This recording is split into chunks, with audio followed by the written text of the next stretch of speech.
That's right. Yeah, that speech gave us a lot of interesting statements from the former president.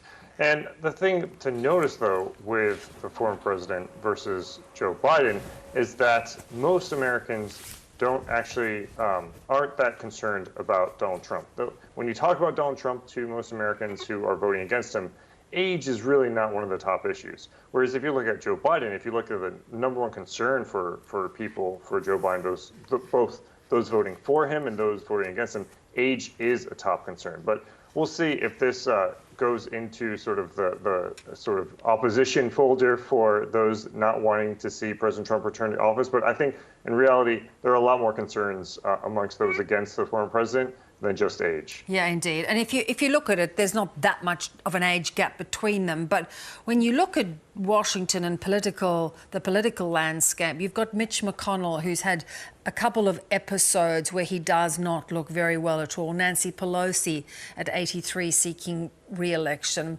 Has there ever been any thought to age limits on political players?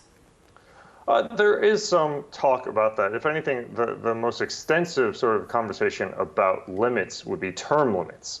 And that really is somewhat based on age, but really just based on time in office. So as we know, the Franklin Delano Roosevelt was elected 4 times in office. And after that, they got a new amendment to the Constitution that outlawed any U.S. president afterwards from having more than 2 terms of office. There's a lot of discussion about those in the Senate or those in the House having term limits. But the last time that really had substantial progress was during the 90s. And then, unsurprisingly, those who ran on that campaign got into office and didn't really pursue it very much. Yeah, indeed. It's sort of political self-interest there. Let's talk. I mean, there have been so many issues that have been thrown up with Donald Trump. He did an extensive interview talking about the election, once again claiming, of course, the election was stolen from him. He keeps on making comments that are not necessarily going to help his own court case.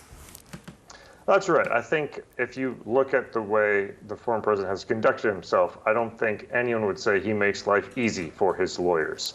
With that said, he has a pretty good track record of escaping legal ramifications for his sort of open-minded approach to commenting on existing and ongoing court cases.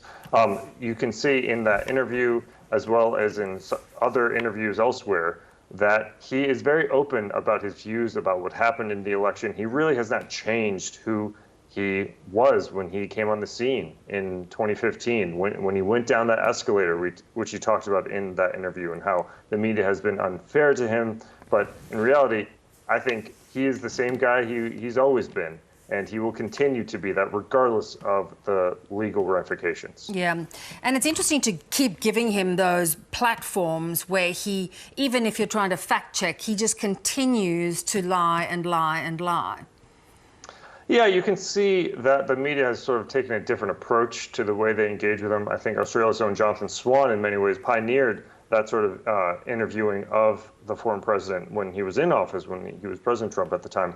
And that he really pushed back and was willing to interrupt.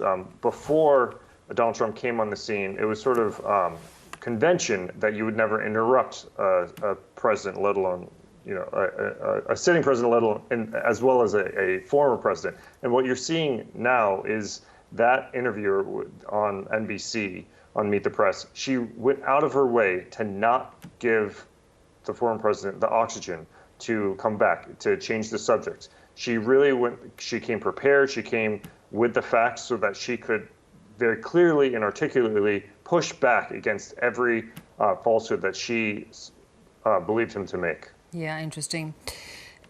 It is interesting, too, that abortion continues to prove a tricky issue for Republicans, Trump appearing not to back some of the extreme restrictions placed on it in some of the Republican and conservative states. How do you think this is going to play out for the Republicans at the moment? They all seem to be taking different positions. That's right. So Nikki Haley and Donald Trump, I think in many ways, have both pivoted more to the center on abortion. Abortion in America is famously divisive, and it has been for many decades. With that said, there is some general consensus that Americans don't like late-term abortions, but are open to earlier abortions. And as the former president said very clearly, you have to find that threshold that is sort of acceptable to both sides, or more acceptable than not.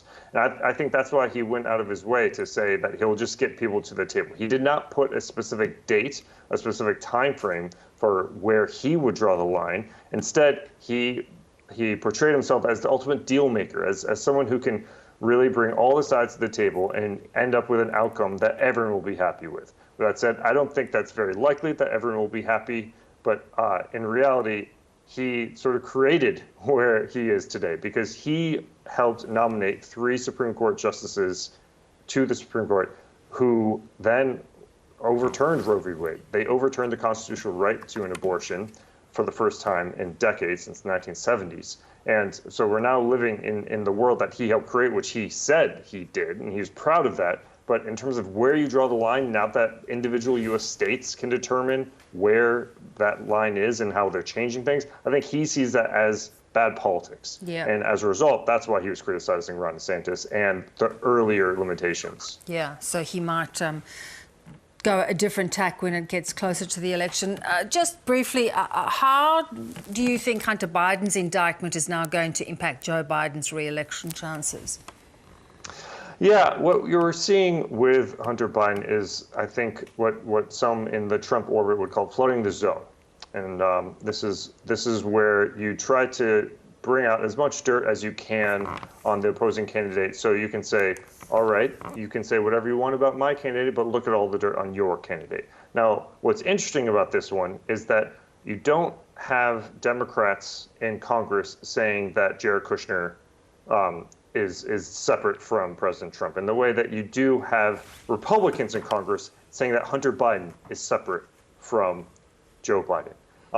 You have Ken Buck, a Republican from Colorado, who he came out with an op-ed on this issue, saying this is not worth impeaching Joe Biden yet. I mean, there's an impeachment inquiry on what Joe Biden has done, especially in regards to Hunter Biden, but we're still early days. And one of the reasons why we're not seeing wall-to-wall coverage of this impeachment inquiry is that most can see the reality that, in many ways, the Speaker of the Republican leader in Congress, Kevin McCarthy, really felt like he had no alternative but to start this inquiry. We're still a long ways away from the 2 impeachments that we saw during the Trump administration. Indeed.